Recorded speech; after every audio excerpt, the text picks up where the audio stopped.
નમસ્કાર વિદ્યાર્થી મિત્રો, કેમ છો? મજામાં?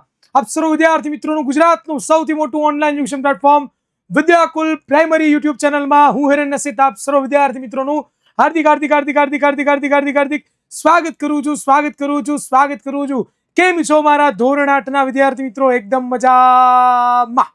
જ્યાં વિદ્યાર્થી મિત્રો આપણે ધોરણ 8 ના વિદ્યાર્થીઓ કે જેઓને વિજ્ઞાન વિષય ભણવું છે એમના માટે આપણે યુટ્યુબ ચેનલ ઉપર આપણી વિદ્યાકુલ પ્રાઇમરી યુટ્યુબ ચેનલ ઉપર વિડીયોઝ આપણે અપલોડ કરવા લાગ્યા છીએ.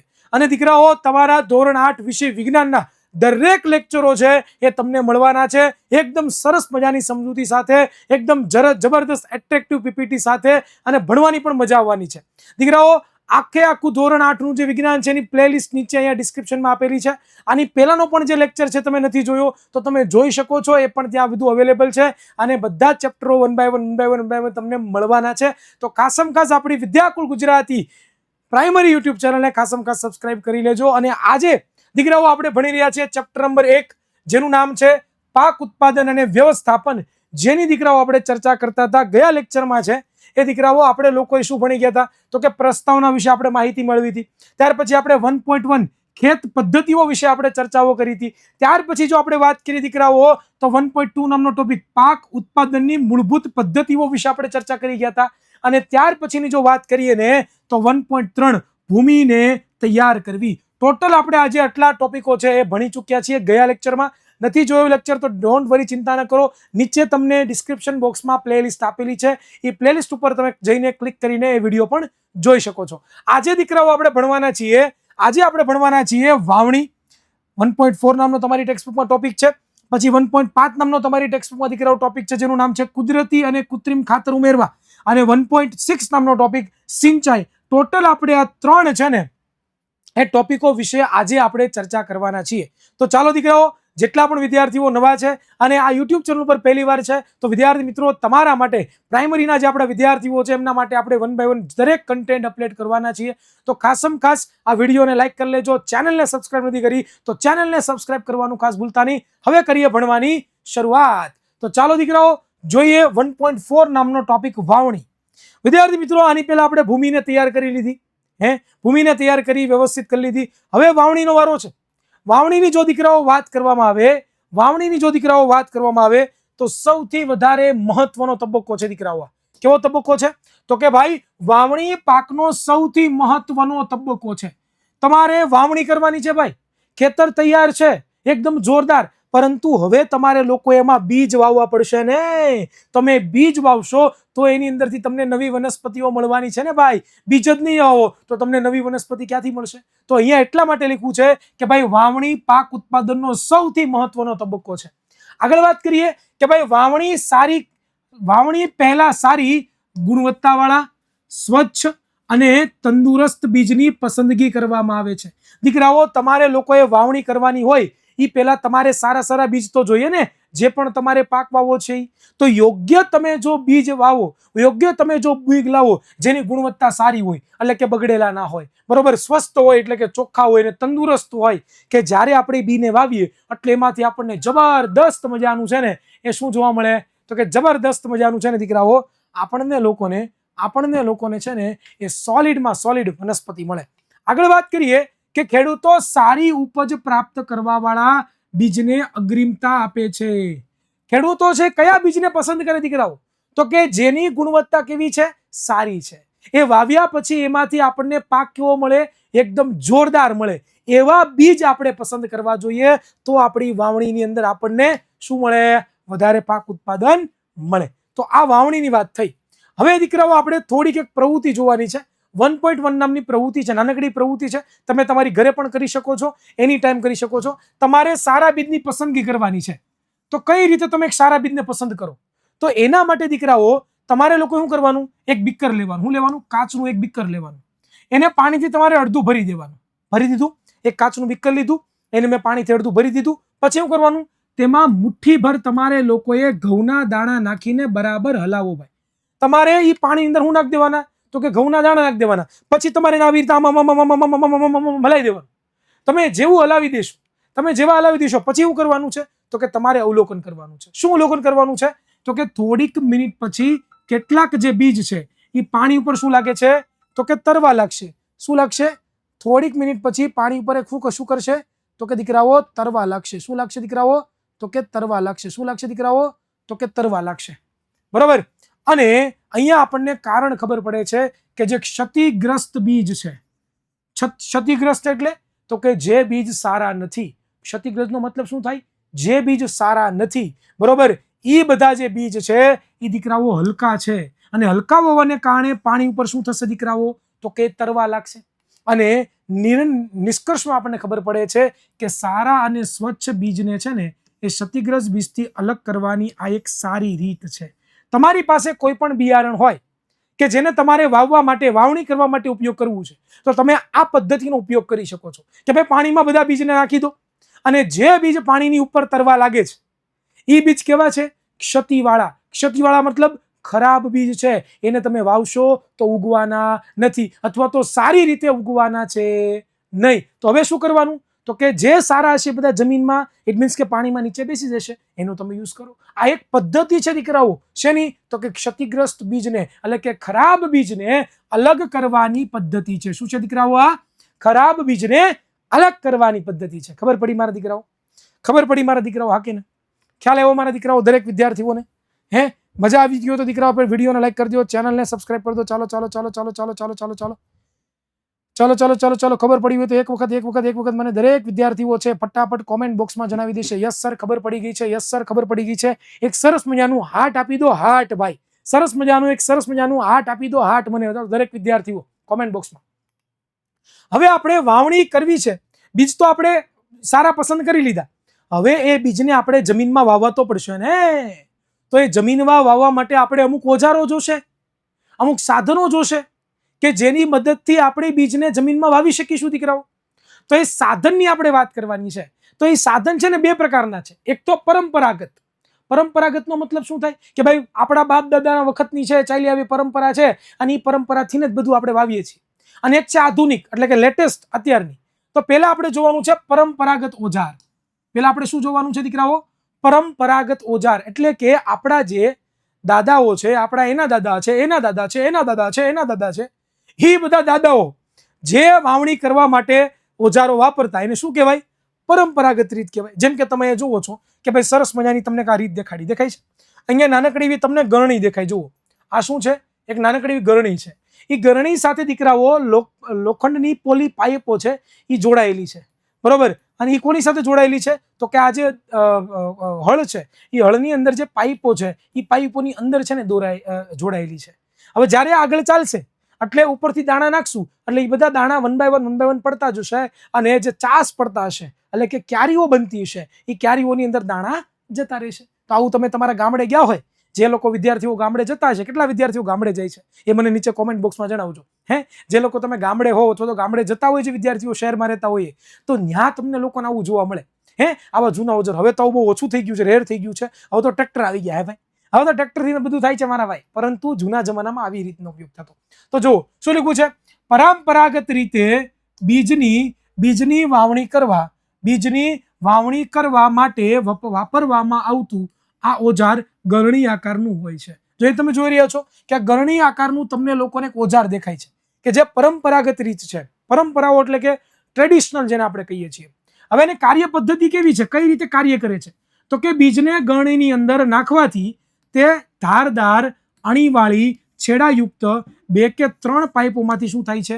પસાર થાય છે, અને માટીમાં ખૂંચીને બીજનું સ્થાપન થાય છે. તમે જોઈ રહ્યા છો દીકરાઓ કે આ જે પાઇપો છે, ધારદાર અણીદાર પાઇપો, એની સુધી લંબાઈ જાય છે. હવે જ્યારે ઉપરથી હું દાણા નાખીશ એટલે શું થશે? આ જે હળ હશે, આ જે સાતી છે, આગળ ચાલશે અને એ ક્યારી બનાવતું જશે, અને ક્યારીની અંદર આમાંથી બીજ છે એ પડતા જશે અને વાવણી થતી જશે.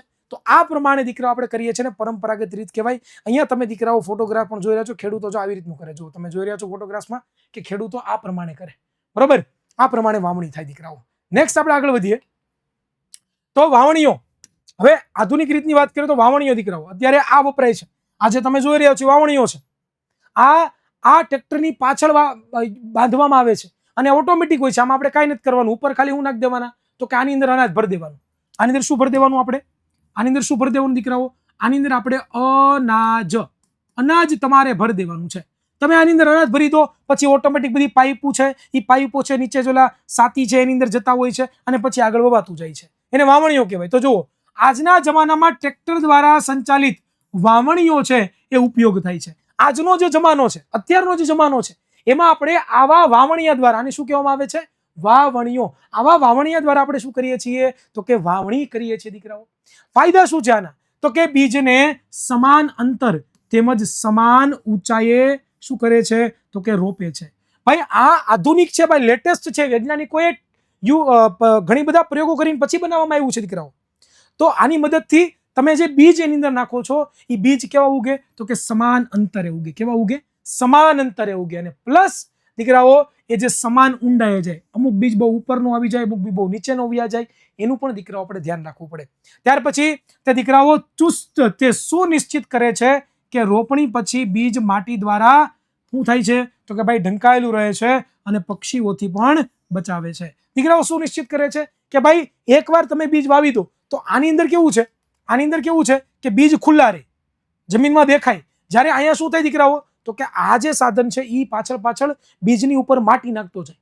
હવે બીજની ઉપર માટી નાખતો જાય એટલે શું થાય? તો કે બીજ છે એ આપણા ઢકાઈ જાય, જેનાથી પક્ષીઓ છે એને ખાઈ ના જાય. બરોબર? અને તેનાથી સમય અને મહેનત બંનેનો બચાવ થાય છે. ભાઈ ટ્રેક્ટર દ્વારા થાય છે, મહેનત પણ ઓછી કરવી પડે છે અને આપણો સમય પણ કેવો લાગે છે? ખૂબ જ ઓછો લાગે છે. તો આ થઈ ગયું દીકરાઓ આપણી વાવણીઓ દ્વારા વાવણી. તો વાવણીના બંને ઓજારો છે જેના વિશે તમે જોઈ શકો છો. હવે આવે છે દીકરાઓ નેક્સ્ટ ટોપિક આપણો કે નર્સરી અને છોડ વચ્ચેનું અંતર. આ નર્સરી એટલે શું? તો કે દીકરાઓ એ તમે ફોટોગ્રાફ જોઈ રહ્યા છો કે ભાઈ તમે તમારા શહેરમાં, તમે તમારા ગામમાં છે એ ઘણા બધા લોકો આવા છે એ એક નાનકડી એવી જગ્યાઓ ત્યાં અલગ અલગ પ્રકારના છોડ વાવતા હોય. જોયું છે તમે લોકોએ? આ જે અલગ અલગ પ્રકારના જે છોડ વાવે છે એ શું છે? આને કહેવાય નર્સરી મારા દીકરા. બરોબર? તો અમુક પ્રકારમાં આપણે શું કરીએ ખબર છે? તો કે ડાંગર જેવા કેટલાક છોડના બીજને આપણે પહેલા નર્સરીમાં શું કરીએ છીએ? તો કે ઉગાડવામાં આવે છે. ડાંગર છે, ડાંગર એટલે ચોખા થાય. ડાંગરનો મતલબ શું થાય દીકરાઓ? તો કે ચોખા. ચોખા જે છે, ભાત જે છે આપણે ખાઈએ છીએ, એને ડાયરેક્ટ આપણે ખેતરમાં ન વાવીએ, એને આપણે પહેલા નર્સરીમાં વાવીએ.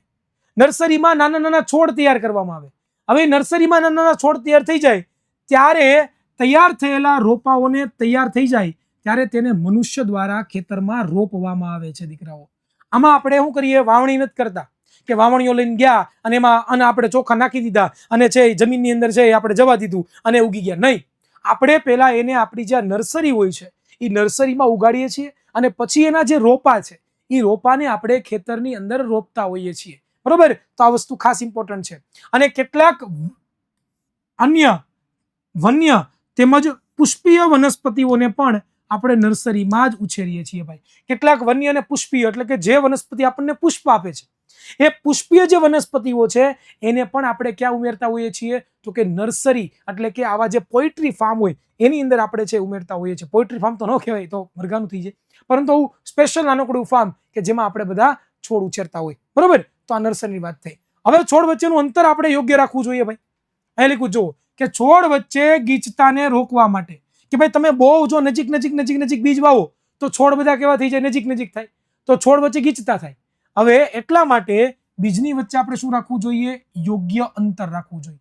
જો તમે બીજની વચ્ચે યોગ્ય અંતર નહીં રાખો તો તમારો છોડ સુવિકસિત ઉગવાનો છે નહીં. એટલે ખાસ તમારે તમારા છોડ છે એમની વચ્ચે યોગ્ય અંતર રાખવું કેવું છે? ખૂબ જ જરૂરી છે. બરોબર? અત્યંત દીકરાઓ શું છે? તો કે આવશ્યક છે ભાઈ. આગળ વાત કરીએ કે એનાથી છોડને પૂરતો સૂર્યપ્રકાશ મળી રહે, પોષક તત્વો જમીનમાંથી મળી રહે અને પાણી પણ વ્યવસ્થિત પ્રાપ્ત થાય. ભાઈ બધા નજીક ગીચ બધા વનસ્પતિ વાવીએ આપણે તો શું થાય? સર આપણે બધા નજીક ગીચ વનસ્પતિ વાવશું તો પૂરતો આપણા જે સજીવો છે એને, આપણી વનસ્પતિ છે એને પૂરતો સૂર્યપ્રકાશ પણ નહીં મળે, એકબીજાના છાયા એકબીજાને નડશે, પ્લસ પોષક તત્વો જમીનમાંથી એક જગ્યાએથી વધારે ખેંચાશે, જે જગ્યાએ નહીં હોય અહીંયા ઓછા ખેંચાશે, પ્લસ પાણી પણ છે એક જગ્યાએથી વધારે લેવાશે, એક જગ્યાએ પાણી નહીં લેવાય. તો એટલા માટે આપણે કરવાનું શું છે? તો કે છોડ વચ્ચે આપણે યોગ્ય અંતર રાખવું ખૂબ જ જરૂરી છે. જો આપણે છોડ વચ્ચે યોગ્ય અંતર નહીં રાખીએ તો પણ આપણા છોડનો વિકાસ સારો થવાનો છે નહીં. તો ખાસ છોડ વચ્ચે આપણે યોગ્ય અંતર પણ રાખવું પડે. દીકરાઓ આખું ખેતી કરવાની આખી રીત શીખવાડે ભાઈ આ પાઠ આપણને. શું શીખવાડે છે? ખેતી કરવાની આખી રીત શીખવાડે છે કે કેમ ખેતી થાય, કેવી રીતે ખેતી થાય, કેવી રીતે ખેતી કરવામાં આવે છે. આ આખી જેટલી પણ પદ્ધતિ છે ને એ બધી પદ્ધતિઓ વિશે તમને માહિતગાર કરે છે. One of the best part છે ભાઈ. તમારે ખેડૂત બનવાની ઈચ્છા છે, તમે કહેશો કે ના સાહેબ એટલે તો ભણીએ છીએ, પણ એવું નથી. ભવિષ્યની અંદર દીકરાઓ આધુનિક ખેતી ખૂબ જ વિકસિત થઈ રહી છે અને ભવિષ્યની અંદર મારા દીકરાઓ આધુનિક ખેતી છે ને સૌથી વધારેમાં વધારે ઇમ્પોર્ટન્સ ધરાવે છે. અને જો આપણે ભણેલા ગણેલા હશું તો આપણે આધુનિક ખેતી કરી શકશું. જો આપણને જૂની માહિતી હશે તો આપણે નવી માહિતીનો યુઝ કરી શકીશું. તો દીકરાઓ એટલા માટે તમને પાઠ ભણાવવામાં આવે છે અને એટલા માટે આ પાઠ તમારા માટે કેવો છે, બહુ જ ઉપયોગી છે. તો મજા આવે છે દીકરાઓ? એક વખત મને કોમેન્ટ બોક્સમાં રેડ હાર્ટ આપી દો કે યસ સર મજા આવે છે. ખાલી રેડ હાર્ટ આપી દો એટલે મેં માની લઈશ કે મારા દીકરાઓ મારા દીકરીઓને બહુ જ મજા આવે છે. નેક્સ્ટ દીકરાઓ આપણે જોવાનું છે, વાવણી પૂરી થઈ ગઈ, હવે વારો આવે છે 1.5 નો ટોપિક, કુદરતી અથવા તો કૃત્રિમ ખાતર ઉમેરવું. જી હા વિદ્યાર્થી મિત્રો, તમે લોકો વાવણી પણ મસ્ત મજાની કરી લીધી, સારા બીજ પણ વાવી દીધા, પરંતુ જે છોડ છે એને ખાતર જોઈએ છીએ, એને જમીનમાંથી અમુક પ્રકારના પોષક તત્વો જોઈએ છીએ. એ પોષક તત્વો ક્યાંથી મેળવશે?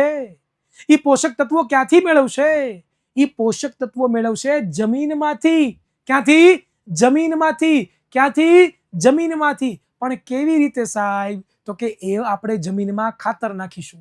આપણે જમીનમાં કુદરતી ખાતર અથવા તો કૃત્રિમ ખાતર નાખીશું કે જેની મદદથી આપણને છે ને એ આપણી જમીન કેવી રહેશે? ફળદ્રુપ રહેશે અને આપણા છોડ છે એ જબરદસ્ત ધબાધબી વિકાસ પામવા લાગશે. ઓકે, તો ચાલો એના વિશે જોઈએ. પહેલા તો ખાતર શા માટે, શું કામ આપણે જમીનમાં ખાતર નાખવું જોઈએ? પહેલો પ્રશ્ન આપણા મગજમાં થવો જોઈએ. થાય છે પ્રશ્ન કે સર હું કામ આપણે જમીનમાં ખાતર નાખીએ છીએ? અહીંયા તમે જોઈ રહ્યા છો ખાતર છે, અહીંયા તમે જોઈ રહ્યા છો આ કુદરતી ખાતર છે, આ કૃત્રિમ ખાતર છે. કુદરતી એટલે કુદરતમાં કુદરતી રીતે બનતું ખાતર, કૃત્રિમ એટલે કે ફેક્ટરીમાં બનતું ખાતર. તો શા માટે ખાતર? તો એ લખવું જોવો કે ભાઈ વનસ્પતિની સ્વસ્થ વૃદ્ધિ માટે પોષક દ્રવ્ય કેવા છે? તો કે સ્વરૂપે જે પદાર્થને માટીમાં ઉમેરવામાં આવે છે તેને આપણે કુદરતી ખાતર અથવા તો કૃત્રિમ ખાતર કહીએ છીએ. વનસ્પતિ છે એને સ્વસ્થ રીતે શું કરવું છે? વૃદ્ધિ કરવી છે ભાઈ. વનસ્પતિને જબરદસ્ત રીતે ઉગવું હોય, વનસ્પતિને જબરદસ્ત રીતે વૃદ્ધિ પામવી હોય તો એ વૃદ્ધિ પામવા માટે એને પોષક તત્વો જોઈએ. અને એ પોષક તત્વો એને ક્યાંથી મળે? એ પોષક તત્વો એને ક્યાંથી મળે? એ પોષક તત્વો જ્યારે આપણે માટીમાં કુદરતી ખાતર અથવા તો કૃત્રિમ ખાતર પદાર્થ ઉમેરીએ તો એને મળે. અને એટલા માટે આપણે ખાતરની જરૂરિયાત છે. બરોબર. આની આવશ્યકતા શું છે? તો કે તે ભૂમિને ખનિજ તત્વો છે પ્રદાન કરે છે. શું પૂરું કરે છે? ખનિજ તત્વો પ્રદાન કરે. સર ખનિજ તત્વો એટલે? દીકરા ખનિજ તત્વોનો મતલબ થાય વનસ્પતિને જે પોષક તત્વોની જરૂરિયાત છે. વનસ્પતિ છે એ વનસ્પતિને જે પોષક તત્વની જરૂરિયાત છે. બરોબર. એ પોષક તત્વો છે ને દીકરાઓ એ પ્રદાન કરે. કોણ? તો કે ખાતર. કોણ? તો કે ખાતર. અને જે પાકને વૃદ્ધિ માટે શું છે? આવશ્યક છે. પાકની વૃદ્ધિ જો તમારે વ્યવસ્થિત કરવી હોય તો તમારે ખાતર નાખવું પડે. ઓકે, આગળ વાત કરીએ. પાકને સતત ઉગાડવાથી જમીનમાંથી પોષક તત્વો ઓછા થઈ જાય છે. બરોબર. અને ક્ષતિ પૂરી પાડવા માટે ખેડૂતો ખેતરમાં શું નાખે છે? કુદરતી ખાતર નાખે છે. દીકરાઓ આપણું જે ખેતર છે એ ખેતરમાં દીકરાઓ ઘણા બધા પાક ઉગે છે અને ઘણા બધા જે પાક ઉગતા હોય એ પાકને કારણે આપણા ખેતરમાં ઓલરેડી જમીનમાં પોષક તત્વો હોય છે પરંતુ યુઝ થઈ ગયા છે, વપરાઈ ગયા છે, તો પાછા એડ તો કરવા પડે ને. જેમ તમે તમારા મોબાઈલ ફોન હોય એ તમે તમારા મોબાઈલ ફોન છે, આ તમારો મોબાઈલ ફોન છે, એ મોબાઈલ ફોનને ચાર્જિંગ કરો, પછી તમે યુઝ કરવા માંડો અને પછી થોડા સમય પછી એની બેટરી લો થઈ જાય કે ન થઈ જાય? પણ તમારે ફરીવાર ચાર્જિંગ કરવું પડે કે ના કરવું પડે? એવી જ રીતે દીકરાઓ આપણી જે જમીન છે મારા કલેજો, આપણી જે જમીન, એ જમીનની અંદર શું થતું હશે સાહેબ? એ જમીનની અંદર મારા દીકરાઓ તમે પાક વાવો છો તો પોષક તત્વો બધા શું થાય? ચૂસાઈ જાય. અને ફરીવાર તમે જો પાક વાવો તો પોષક તત્વો તો વનસ્પતિને મળે જ નહીં જમીનમાંથી, તો આપણી વનસ્પતિ કેવી થઈ જાય? ખરાબ થઈ જાય. તો એટલા માટે આપણે શું કહીએ છીએ? તો કે એટલા માટે દીકરાઓ આપણે છે ને પોષક તત્વો ઉમેરવા કેવા છે? આવશ્યક છે, બહુ જ જરૂરી છે. કોની અંદર? જમીનની અંદર. અને એના માટે આપણે કુદરતી ખાતર અથવા તો કૃત્રિમ ખાતરનો ઉપયોગ કરી શકીએ છીએ. તો પહેલા કુદરતી ખાતરની વાત કરીએ કે ભાઈ કુદરતી ખાતર એક કાર્બનિક એટલે કે જૈવિક પદાર્થ છે જે વનસ્પતિ અથવા તો પ્રાણીજ કચરાના વિઘટનથી બને છે. દીકરાઓ, કુદરતી ખાતર શું છે? એક પ્રકારનું કાર્બનિક પદાર્થ છે. શું છે? એક પ્રકારનો કાર્બનિક પદાર્થ છે. શું છે? એક પ્રકારનો કાર્બનિક પદાર્થ છે જે કેમાંથી મળે છે? વનસ્પતિનો કચરો હોય, પ્રાણીઓના મળમૂત્ર હોય, વનસ્પતિની ડાળીઓ છે, પાંદડા છે, એ બધી વસ્તુ છે.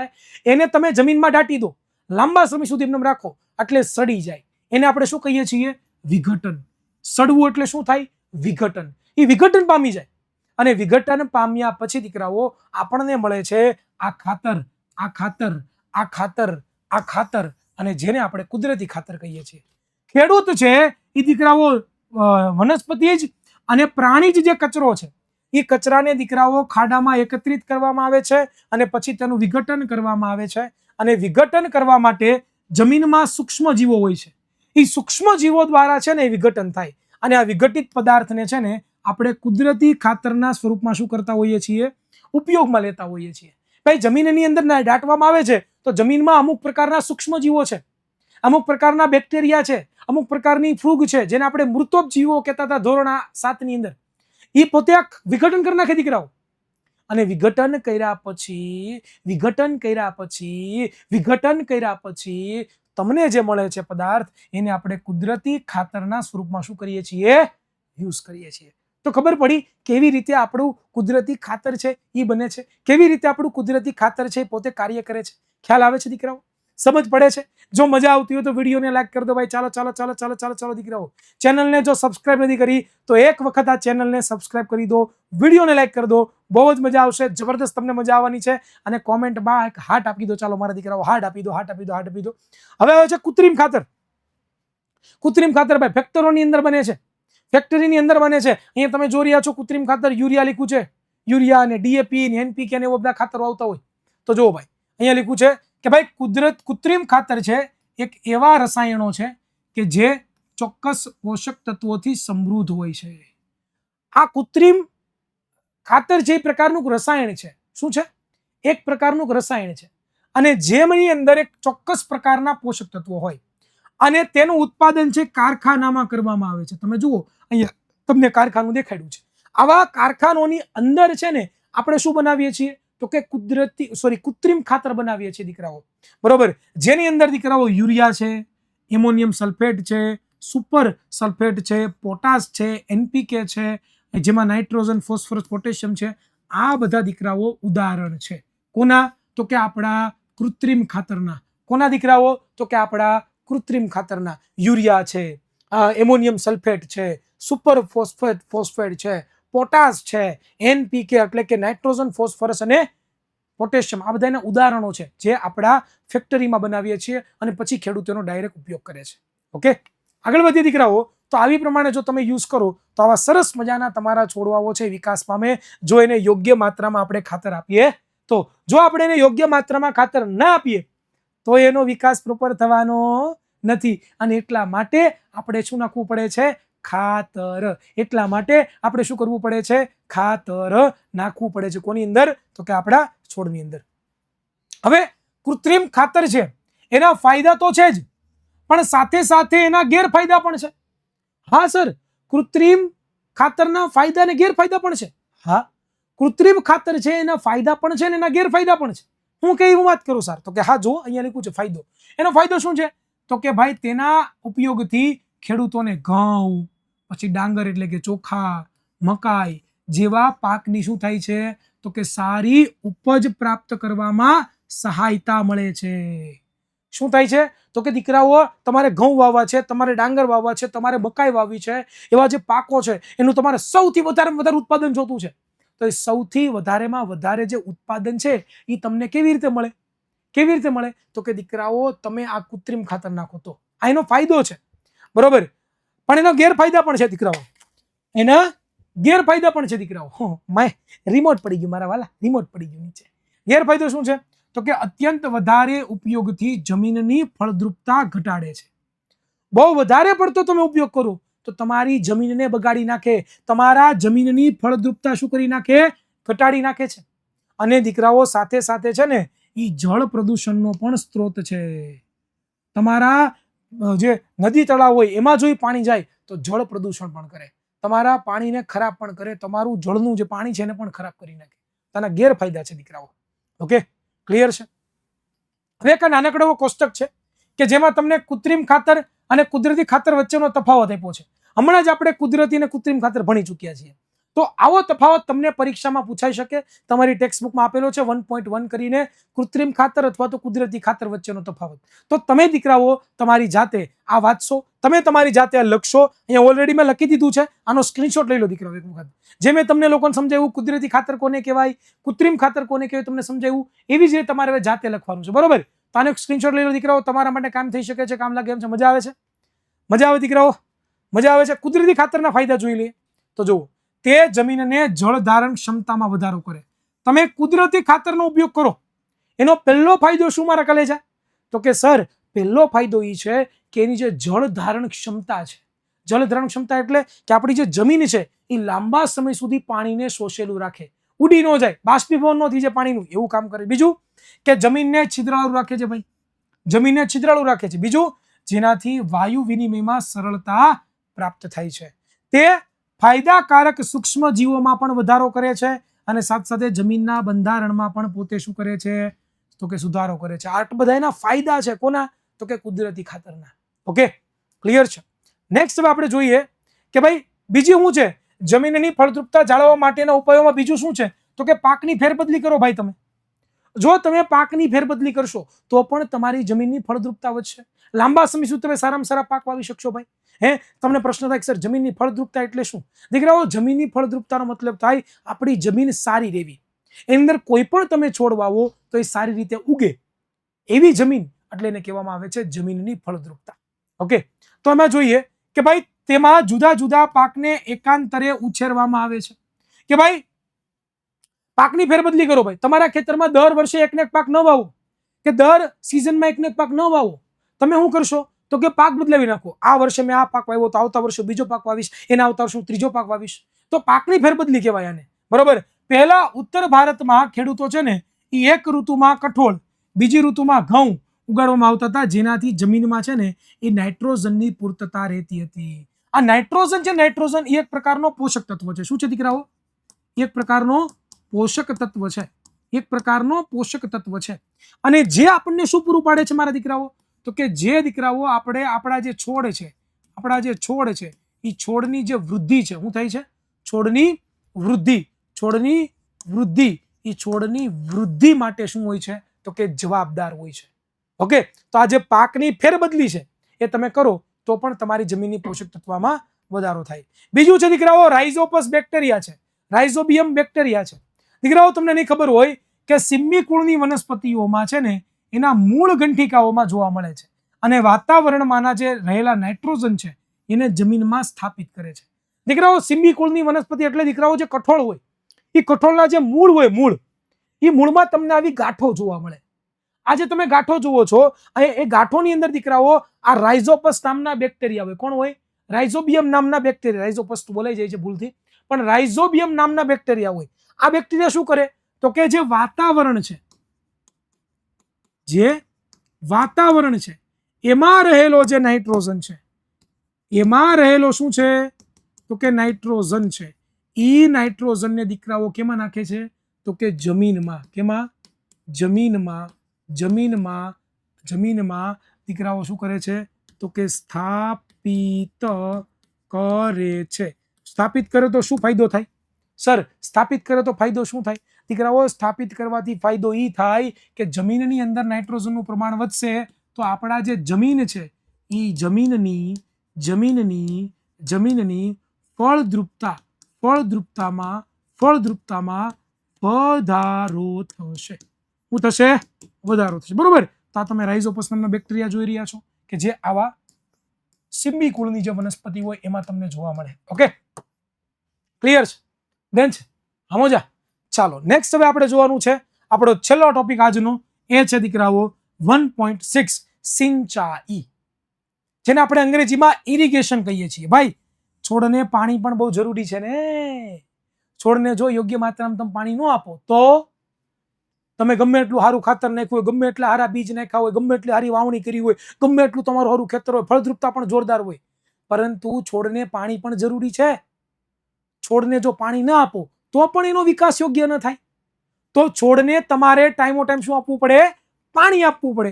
જો ટાઈમો ટાઈમ આપણે છોડને પાણી ન આપીએ તો પણ એનો વિકાસ કેવો થવાનો છે? યોગ્ય થવાનો નથી. તો આ સિંચાઈ એટલે શું એની વિશે વાતચીત કરી દીકરાઓ. તો પહેલો મુદ્દો કે ભાઈ જીવંત રહેવા માટે પ્રત્યેક સજીવને પાણીની આવશ્યકતા છે. આમ તો દુનિયામાં ખાલી વનસ્પતિ જ નહીં, કોઈ પણ સજીવ હોય એ બધા સજીવને જો જીવંત રહેવું છે, જીવતું રહેવું છે, તો એને કોની જરૂર પડશે? ભૂની જરૂર પડશે, પાણીની જરૂર પડશે. ભાઈ પાણીની તો એ પાણી એને ક્યાંથી મળશે? પાણીમાંથી. પાણી પીવો તો પાણી મળે. વનસ્પતિમાં લગભગ 90% પાણી હોય છે. મોસ્ટ ટાઈમ બી ખાલી જગ્યા કે વનસ્પતિમાં લગભગ કેટલા ટકા પાણી હોય? તો કે 90%. વનસ્પતિમાં 90% પાણી હોય દીકરાઓ. કેટલું? 90% પાણી. 10% બાકી બધી વસ્તુ હોય. આગળ વાત કરીએ. પાણી આવશ્યક છે કારણ કે બીજનું અંકુરણ શુષ્ક પરિસ્થિતિમાં થતું નથી.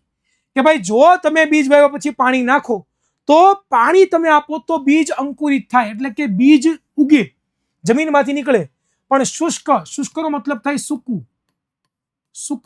સૂકી પરિસ્થિતિ હોય, તમારી જમીન કોરી હોય, તો એમાં બિલકુલ તમારો ઉગવાનું નથી. શું નથી ઉગવાનું દીકરાઓ? હા, તમે રાઈટ વિચારો છો, તમારી વનસ્પતિ નથી ઉગવાની. આગળ વાત કરીએ દીકરાઓ કે પાણીમાં ઓગળેલા પોષક તત્વોનું વહન વનસ્પતિઓના પ્રત્યેક ભાગોમાં થાય છે. પાણીની જે ઓગળેલા પોષક તત્વો છે એ પણ દીકરાઓ વનસ્પતિને મળે છે. તો ચાલો વાત કરીએ કે ભાઈ પાણી છે એ પાકને ઠંડી તેમજ ગરમ હવાથી પણ રક્ષણ આપે છે. ભાઈ પાણી પાકને ઠંડીથી અને ગરમીથી પણ રક્ષણ આપે. પછી તો કે વ્યાખ્યા જોઈએ સિંચાઈની. અહીંયા તમને સિંચાઈની વ્યાખ્યા આપી છે. શું વ્યાખ્યા આપી છે? તો કે નિયમિતપણે ખેતરમાં પાણી પૂરું પાડવાની જે ક્રિયા છે એને સિંચાઈ કહેવાય. કે ભાઈ તમે નિયમિત ખેતરમાં પાણી નાખો. ભાઈ નિયમિત તમે ખેતરમાં પાણી નાખો, પાણી આપો છોડને, એને આપણે સિંચાઈ દીકરાઓ કહેતા હોઈએ છીએ. હવે એના સ્ત્રોતો કયા કયા છે દીકરાઓ? તો એ તમને અલગ અલગ ફોટો દેખાડે. જુઓ, કુવામાંથી આપણે પાણી નાખી શકીએ છીએ ખેતરમાં. બોર, દાર જેને કહીએ છીએ, દારમાંથી આપણે પાણી નાખી શકીએ છીએ. હું ઝૂમ કરીને બતાવું એટલે વધારે તમને દેખાશે. બરોબર? તો આ તમે જોઈ રહ્યો કુવો છે, એ કુવામાંથી આપણે પાણી નાખતા હોઈએ છીએ. પછી અહીં તમે જુઓ દાર છે, આ દાર, આવા આપણા દાર હોય એમાંથી પણ પાણી આવતું હોય છે. બરોબર? ત્યાર પછી દીકરાઓ જો દાર છે ને આવા મશીનો દ્વારા થાય. ખબર? આપણે ગામમાં મશીનો જેને બોરવેલ કહીએ આપણે, એ બોરવેલમાં થાય. પછી દીકરાઓ તમે જોજો કેનાલ, આ કેનાલ છે, કેનાલ દ્વારા દીકરાઓ છે એ તમે પાણી મેળવી શકો છો. આ તળાવ છે, તળાવમાંથી તમે પાણી મેળવી શકો છો. તમારા નદીમાં ડેમ હોય, એ ડેમ દ્વારા તમે પાણી મેળવી શકો છો. તો દીકરાઓ પાણી મેળવવાના ઘણા બધા અલગ અલગ સ્ત્રોત છે. કુવાઓ છે, બોર કુવાઓ છે, તળાવો છે, સરોવરો છે, નદીઓ છે, બંધ છે એટલે કે ડેમ છે, અને નહેરો છે. આ બધાના ફોટોગ્રાફ્સ તમે જોયા. આ બધા છે શું કરે છે? આપણને પાણી પૂરું પાડે છે. શું પૂરું પાડે છે? પાણી પૂરું પાડે છે. ક્લિયર છે? ડન છે? આગળ વાત કરીએ સિંચાઈની પરંપરાગત રીતો. કે ભાઈ લોકો પહેલા કેવી રીતે સિંચાઈ કરતા અને હવે કેવી રીતે કરે છે. તો ટોટલ લોકો છે ને એ આ 4 અલગ અલગ સિંચાઈની રીતો વાપરે છે. કઈ વાપરે છે? આ 4 અલગ અલગ સિંચાઈની રીતો વાપરે દીકરાઓ. બરોબર? ક્લિયર થઈ છે? તો જુઓ, કુવાઓ છે, સરોવરો છે, નહેરો છે, એમાં ઉપલબ્ધ જે પાણી છે એ પાણીને ખેતર સુધી પહોંચાડવાની પદ્ધતિઓ જુદા જુદા ક્ષેત્રમાં જુદી જુદી હોય છે. કે ભાઈ કુવો હોય, સરોવર હોય, નહેર હોય, એમાં જે ઉપલબ્ધ પાણી છે એને ખેતરો સુધી પહોંચાડવા માટે અલગ અલગ જગ્યાએ અલગ અલગ પદ્ધતિનો ઉપયોગ થાય છે. આ પદ્ધતિમાં ઢોરનો ઉપયોગ થાય અથવા તો મજૂર ઉપયોગી બને છે. અને આ પદ્ધતિઓ સસ્તી હોય છે અને ઓછી કાર્યક્ષમ, એટલે કે બહુ વધારે પડતું તમે પાણી ન પાઈ શકો, લિમિટેશન છે. બરોબર ને? એની તો અહીં જુઓ, મોટ એટલે કે ગરગડી યુક્ત વ્યવસ્થા, પછી ચેન પંપ, પછી ઢેકડી, અને પછીरहेટ એટલે કે ઉચ્ચાલનનો પ્રકાર. આ અલગ અલગ રીતો છે. તો જુઓ, અહીં તમે જોઈ રહ્યા છો મોટ. આ મોટમાં શું હોય દીકરાઓ? કે આપણે છે એ એક ગડગડી હોય અને અહીંયા છે એક સરસ મજાનું પાત્ર હોય. એ પાત્રને કૂવામાં નાખી દેવાનું. બરોબર? અને પછી આ ગડગડી દ્વારા ખેંચવાનું અને પછી એમાં પાણી આવે. એને શું કહેવાય? મોટ કહેવાય. પછી આવે છે દીકરાઓ એ છે ચેન પંપ. તો દીકરાઓ આમાં કેવું હોય કે આ ચકડું ફરે, બરોબર, અને પાણી છે એ આવી રીતે આગળ આવીને આપણા ખેતર સુધી પહોંચે. આને ચેન પંપ આપણે કહીએ છીએ. પછી આવે છે દીકરાઓ ઢેકડી. તો ઢેકડીમાં શું હોય? તો કે ઢેકડીમાં દીકરાઓ અહીંયા આપણે શું કરીએ? તો કે અહીંયા એક વજનદાર એક પથ્થર બાંધી દઈએ. આ લાકડા જેવું સાધન હોય. પછી આપણે છે શું કરતા હોઈએ છીએ? તો કે પાણી ડુબાડીએ, પછી ઓટોમેટિક પાણી ઉપર આવે અને પછી આપણે કાઢી લઈએ અને ખેતરો સુધી આપણે પહોંચાડીએ. આને શું કહેવાય? ઢેકડી કહેવાય. અને પછી આવે છે દીકરાઓ રહેટ, કે રહેટમાં અહીંયા એક બેલ છે, એ બેલને બાંધી દેવાનો અને ગોળ ગોળ ગોળ ગોળ આપણે ફેરવવાનું. જેવો ગોળ ગોળ ગોળ ફરશે એટલે આ પોતે છે એ પાણી છે એ શું કરશે તો કે આપણા ખેતર સુધી પહોંચાડશે. આને કહેવામાં આવે છે રહેટ. બરોબર, ઉચ્ચાલનનો પ્રકાર એક છે. બરોબર, તો આ થઈ ગયા તમારા શું તો કે ચાર પરંપરાગત રીતો. અને બીજું કે પાણીને ઉપર ચડાવવા માટે સામાન્ય રીતે પંપનો ઉપયોગ કરવામાં આવે છે, જે ડીઝલ છે, બાયોગેસ છે, વિદ્યુત ઉર્જા છે, સૌર ઉર્જા છે, એની મદદથી ચાલે છે દીકરાઓ. તો અહીંયા તમે એ પણ જોઈ રહ્યા છો કે ભાઈ અત્યારે આધુનિકમાં તો પંપ આવી ગયા છે અલગ અલગ પ્રકારના. આ જે પંપો છે એ જ મોટરમાં દારમાં આપણે નાખતા હોઈએ છીએ અને એ આપણને શું પૂરું પાડે છે તો કે જબરદસ્ત રીતે છે એ તમે એને છે એ ડીઝલ દ્વારા ચલાવી શકો છો પંપને. પછી તમે લોકો છે એ એને બાયોગેસ દ્વારા ચલાવી શકો છો, પછી એને તમે વિદ્યુત ઉર્જા દ્વારા ચલાવી શકો છો, પછી તમે એને સૌર ઉર્જાની મદદથી પણ શું કરી શકો છો ચલાવી શકો છો. ઓકે, ક્લિયર છે. હવે દીકરાઓ આપણે જોવાનું છે આધુનિક સિંચાઈ પદ્ધતિઓ. અત્યારે કઈ સિંચાઈ પદ્ધતિ વપરાય છે લેટેસ્ટ? ઓલી બધી તો આ બધી તો કેવી હતી જૂની હતી. કેવી હતી જૂની? આ બધી તો જૂની ભાઈ, ફેંકાઈ ગયેલી બધી જૂની હતી ભાઈ, જૂની. હવે કઈ આવે છે લેટેસ્ટ, કે જેમાં આપણે ભણવાના છીએ બે પદ્ધતિ. એક તો ફુવારા પિયત પદ્ધતિ અને બીજી ટપક પદ્ધતિ. દીકરાઓ ફુવારા પિયત પદ્ધતિ એટલે શું થાય તો કે જુઓ અહીંયા તમે જોઈ રહ્યા છો ફુવારા પિયત પદ્ધતિ, કે ભાઈ આપણે મોટર સાથે છે ને પાઇપલાઇન જોડી હોય અને પાઇપલાઇનની અંદર ફુવારા જોડ્યા હોય. અહીંયા તમે જુઓ ને તમે દેખાશે, જો ફુવારા દેખાય તમને લોકોને? આવા ફુવારા હોય કે જે ફુવારા વરસાદ સ્વરૂપે પાણીને છાંટે ભાઈ. અત્યારે આ સૌથી વધારે પ્રચલિત છે ફુવારા પિયત પદ્ધતિ.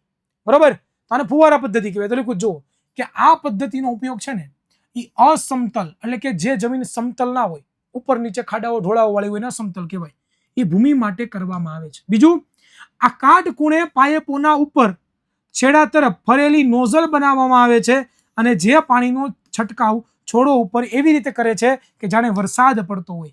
ઘાસવાળી જમીન હોય, કોફીના વાવેતર હોય, એમાં ખૂબ જ ઉપયોગી થાય છે દીકરાઓ આ કયું તો કે ફુવારા પિયત પદ્ધતિ. સૌથી વધારે ફુવારા પિયત પદ્ધતિ ઉપયોગ થાય દીકરાઓ. નેક્સ્ટ તમે ફોટો જોઈ રહ્યા છો ભાઈ. અને પછી આવે છે દીકરાઓ ટપક સિંચાઈ પદ્ધતિ, કે ભાઈ તમે લોકોએ પ્રયોગ તો કર્યો છે ટપક સિંચાઈ પદ્ધતિનો, કે ભાઈ મોટર સાથે છે ને નાની નાની પાઇપો જોડવામાં આવે અને પાઇપોની અંદર નાના નાના કાણા પાડવામાં આવે અને એ કાણામાંથી પાણી નીકળતું જાય અને બધા છોડને પાણી મળે. તો અહીંયા તમે જોઈ રહ્યા છો દીકરાઓ કે ભાઈ આ પદ્ધતિમાં પાણી ટીપે ટીપે સીધું જ છોડના મૂળની નજીક પડે છે અને ફળાઉ વનસ્પતિ હોય, ત્યાર પછી બગીચા હોય, તેમજ વૃક્ષોને પાણી આપવાની સર્વોત્તમ અને શ્રેષ્ઠ પદ્ધતિ છે. અને આ પદ્ધતિમાં પાણીનો બિલકુલ વ્યય થતો નથી અને પાણીની શું થાય છે તો કે દીકરાઓ અછતવાળા વિસ્તારોમાં આ એક વરદાન રૂપ છે, કે ભાઈ પાણીના અછતવાળા વિસ્તારમાં શું છે વરદાન રૂપ છે. તો તમે ટપક સિંચાઈ પદ્ધતિ જોઈ રહ્યા છો. જો આ પાઇપલાઇન છે, એ પાઇપલાઇનમાંથી પાણી આવી રીતે ટીપા પડતા હોય, બરોબર ને? આવી રીતે છોડના બાજુમાં ટીપા પડતા હોય કે જેનાથી છોડ છે એ પાણીને જેટલું જોયું છે એટલું પાણી લઈ અને આપણો સદુપયોગ થઈ જાય. ધેટ્સ ઇટ દીકરાઓ, આજે આપણે અહીંયા સુધી રાખીએ છીએ. બરોબર, ટોટલ આપણે જોવા જઈએ તો આજે આપણે ટોટલ આ 3 છે એ ટોપિક ભણી ચૂક્યા છીએ. વાવણી કઈ રીતે કરવી, કુદરતી અને કૃત્રિમ ખાતર અને સિંચાઈ કેવી રીતે કરવી. તો દીકરાઓ મને આશા છે તમને આ વિડીયો ગમ્યો હશે. દીકરાઓ આની પછીનો નેક્સ્ટ વિડીયો તમારે જો જોવો છે તો એના માટે તમારે નીચે ડિસ્ક્રિપ્શનમાં પ્લેલિસ્ટ આપેલી છે, એ પ્લેલિસ્ટ ઉપર તમારે ક્લિક કરવાનું છે અને એની અંદર તમને બધા જ દરેક ચેપ્ટરના વિજ્ઞાન વિષયના લેક્ચરો મળી જવાના છે. તો ખાસ તમે કરી શકો છો. વિડીયો કેવો લાગ્યો એ તમારે મને કોમેન્ટ બોક્સમાં કહેવાનું છે, કે રેડ હાર્ટ આપવાનું છે, પ્લસ વિડીયોને લાઇક કરવાનો છે, ચેનલને સબસ્ક્રાઇબ નથી કરી તો વિદ્યાકુલ પ્રાઇમરી યુટ્યુબ ચેનલને સબસ્ક્રાઇબ કરવાનું ભૂલવાનું નથી. મળીશું નવા લેક્ચરમાં, ત્યાં સુધી રજા આપશો. જય હિન્દ, જય ભારત, ભારત માતા કી જય.